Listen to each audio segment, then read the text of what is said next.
Hi, this is Kuya Ernel, and today pag-uusapan natin kung paano nga ba magsimula bilang call center agent.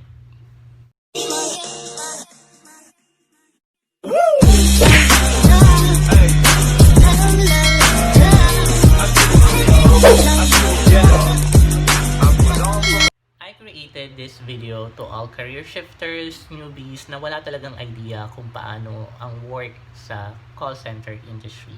So with this video, it will gonna guide them and set their expectations kung ano ba ang maging isang call center agent. So let's begin. Number one, you have to understand the nature of our work. Dito sa call center industry, pabago-bago kami ng schedule. It can be per week, per month, per quarter, or even per year. It depends sa company, it depends sa account na mapupuntahan mo. And then, you have to realize as well na you will be talking to different people. Siyempre, ito naman talaga ay call center industry, which is you're gonna receive a lot of calls, inquiries, and then aside from that, they will gonna seek assistance. They're gonna ask you some informations about the services or products that they purchase sa company pinagtatrabahuhan mo. But then you don't need to be scared with that because there is a proper training on how you will be able to handle those situations.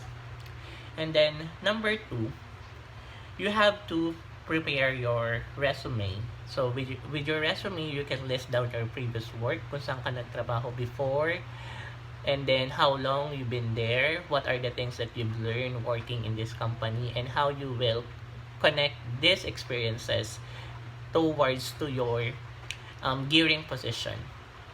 And then you can also write down your educational background or highest attainment, especially for those who doesn't have working experience yet. So, dun ka mag-focus. Ano ba yung mga experiences mo during the time na nag-aaral ka that will help you to land to this job. And then, aside from preparing your resume, you can ask your help from your college professor or high school professor or even to your friends to proofread your resume. Let them double check. Baka may mga na-miss kang item or baka mayroon kang mga misspelled na words on your resume. So, better have someone check it for you. And pangatlo, look for job opening. So, as of now, hindi na mahirap maghanap ng job openings, especially kapag ito ay BPO. Kasi alam naman natin, ang BPO, ever since, it is a booming industry. So, nag-start ako working in a BPO parang way back 2008. So, since then talaga, hindi naman nag-stop talaga yung hiring ng BPO. And aside from that, there are a lot of BPO companies here in Metro Manila. So, more than 200. So, you do have a lot of options kung saan ka pwedeng mag-apply. So, better thing that you can do, there are a lot of ways for you to apply. You can check Facebook account. Lahat ng mga companies, they have their own Facebook account that promoting their own companies, informing people that they are hiring for different positions. And if you know someone who are working na sa call center industry, you can ask them. They can refer you to this company, and then that will be a good way for you to start working in this industry. So, number 4, of course, prepare yourself for job interviews. So, marami talaga nag-fail sa job interviews because they are not ready. So, there are a lot of ways that you can do to prepare yourself. You can research sa Google what are the frequently asked questions during the job interviews. So, maraming kang makukuha sa Google, maraming mga tips, what are the questions that usually being asked during the job interviews, and how you will be able to answer it in a right way. As well as sa YouTube, you can watch different videos as well sa YouTube. Maraming available doon kung paano sagutin yung mga questions and then ano-ano yung mga questions na maaari mong i-expect during the um, job interviews, especially kapag BPO. Siyempre, alam naman natin kapag BPO, you are expected to talk in English during the entire job interviews, but then don't be scared about that. There are tips and ways that you can handle it. So what I did on my own experience, I try to look for questions na tinatanong or usually tinatanong sa mga job interviews, and then after I am able to identify all those questions, I try to provide my own answer to each questions. And then after familiarizing myself with these questions, I try also to memorize it just to make sure na alam ko yung sasabihin ko kapag nandun ako sa job interviews. So it is better for you to memorize it until you will able to maging natural na lang on the way you will be able to say it. So mahalaga yon. And then dress properly during your job interview. So that is my number 5th advice that I can give. So arrive early sa inyong interview. So I would highly recommend to be there sa inyong job interviews 30 minutes prior to the said time ng inyong call time, para at least you will feel relaxed, and then you still have enough time to prepare yourself para sa iyong job interview, para hindi ka nangangarag sa job interview mo and you have time to retouch yourself. And then number 6 is that you should research about the company. So mahalagang alam mo kung ano yung company pinag-a-applyan mo, kasi there are other interviewer who ask how far you've researched about your company, because it really implied to them na kapag nag-research ka about their company is that you are really interested to be part of their company. So assignment yan lagi.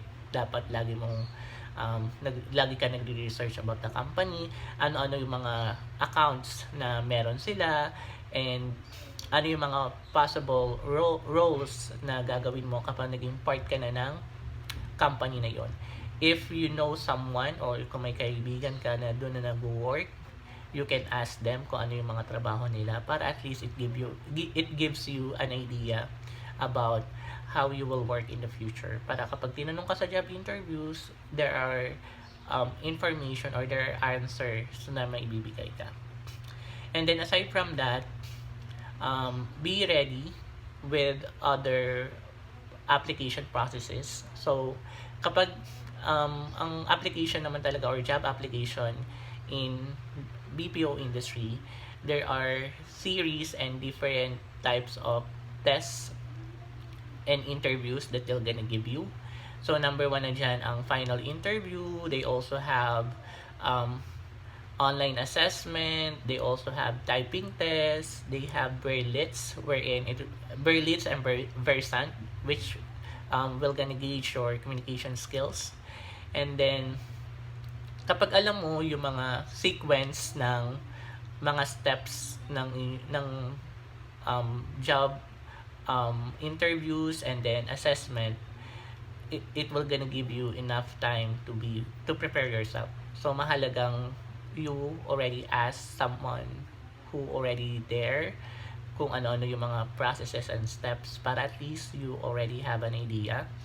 And then kung wala ka naman talagang kakilala during sa company na yon, you can ask the human resource specialist on the day of your interview. You can politely ask them kung ano yung next process, and I'm sure that they will gonna give you that. And then number 8 na tip na may bibigay ko sa inyo is that take note of all the things na happening on that moment, because this will gonna give you in your future job application. So you can write down all the things that you work well, and you can also write down all the things that you could do better. So, mahalagang ma-identify mo yung iyong strength and weaknesses during the job interview para at least this will gonna guide you in your next application or in the future, right? Kasi alam naman natin pag nag-apply tayo, we are not, although we are expecting to be accepted, but then the result is not always be that case. And then number 9, prepare for series of interviews. So ako na-experience ko talaga na maraming interviews. There will be initial interviews, there will be final interviews. So sa final interview parang na dalawang beses ka mapa-final interview. May instances na mauna muna ang final interview before ang initial interview. So there are also panel interview na parang there are a lot of applicants na kasabay mong tinatanong. And then there are also moments na marami namang mga interviewers, isa ka lang na ini-interview nila. So those are the things that you need to expect during the job interview.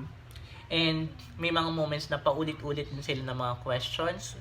Yung kung anong questions sa initial interview, they will gonna ask that on the final interview. So be consistent because that is that the other information or the other thing that they are checking on you, kung consistent ka ba sa sagot mo.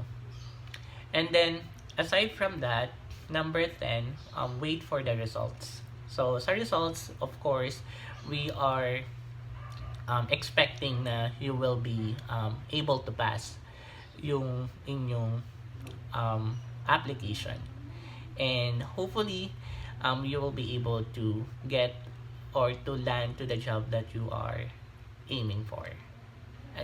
Again, so watch my future videos.